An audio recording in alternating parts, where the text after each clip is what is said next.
Before I teach you how to solve a Rubik's Cube, you're going to first need to learn some notation. Notation refers to a letter in an algorithm that corresponds to the side on the cube. An algorithm is a set of those moves that, when performed correctly, moves one or more pieces to other positions on the cube without messing up anything else that you've previously solved. The notation, with one side facing up and one facing forward, is F, front, U, up, right, R,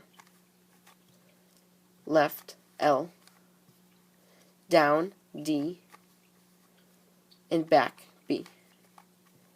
In an algorithm, when you see an apostrophe after the letter, that means inverted.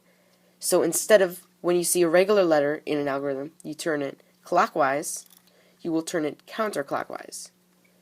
An example of that would be the algorithm right inverted, right, down.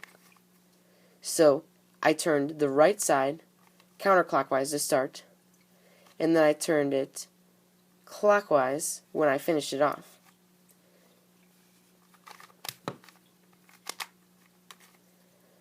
You're going to need to know the parts of a cube. The centers are the pieces in the middle of each side. They never move, and each side will always have the same color next to it and opposite from it. Red will always have orange opposite. Green will always have blue opposite. And white will always have yellow opposite. Those are center pieces. Edge pieces are the pieces between the corner pieces, which is this one. These are edges. There are 4 on each side,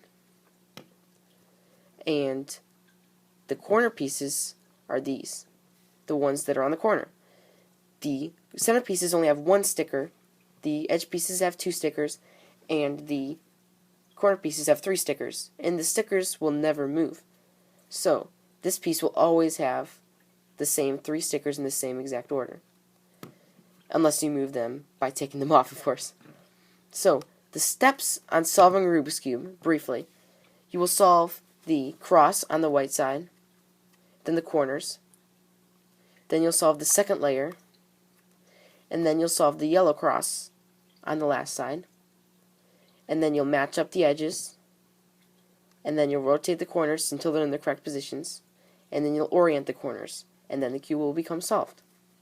So, if you thought that you solve a cube by solving for the sides, like the white side, then the green side, and the yellow side, then you're right in a way. You will first solve the white side completely like this. But then, after you solve the white side, you'll make sure that you have the first layer complete. And the white side is not solved correctly unless the edge or the sides of each of the pieces have 3 in a row matched as so. The second layer will be the one that you solve next, this layer. And then the third layer, which will result in a solved yellow side. So, we'll start by mixing up the cube. The first step in solving a Rubik's Cube is to solve the white side and the first layer. And to do so, you'll start by solving the white cross. But at the same time, the edge on the white cross will match the center, or else it will not work. So, to start, you'll first find a white edge piece. So, look on the top first. If there are none on the top, look on the bottom. But since there is one on the top, you match it up with the center. The goal in solving the white cross is to match up each of the edge pieces that has white on it and match it up with the center. And by turning that, I've done that. So since there are no more on the first layer, or the white side, I move on to the opposite side, the yellow side. The reason is that when I connect an edge piece that's on the yellow side with its center, all you have to do then is turn it 180 degrees to the top. After that, you know that you don't have any on the bottom or top. So, they'll all either be on the bottom layer, the sides, or they'll be on the top, like this, but flipped incorrectly.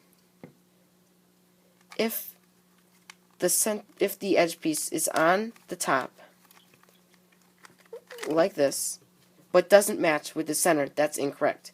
Because when you put a corner in, it won't match, and there won't be a layer.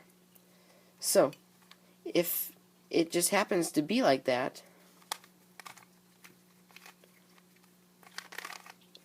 then you'll match it up with any random side. It doesn't matter if you turn it left or right, even if it matches one that has already been solved. Just put, if it's on the top, put on one of the sides. Match it up with the center. Move it to the bottom. But when you've done that, you messed up one of the pairs. All you have to do then is move it out of the way to correct the one that you've moved. If you turn it like this, then it won't be with the correct center. So match it up with the correct center. And then move it to the top.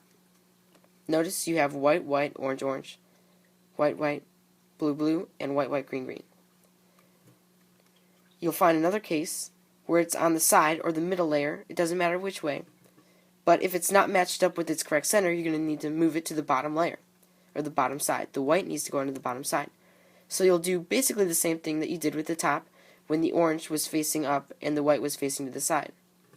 You'll move it to the bottom layer. You'll move it out of the way, and then you'll move whatever side you messed up back up to the top. You haven't messed anything up yet.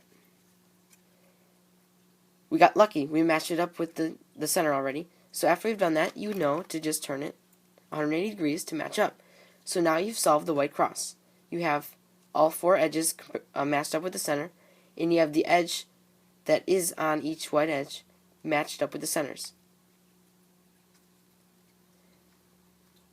The cases for that are basically very similar. You'll do the same thing. You'll move it to the bottom layer, the bottom side, and then you'll match it up and move it 180 degrees.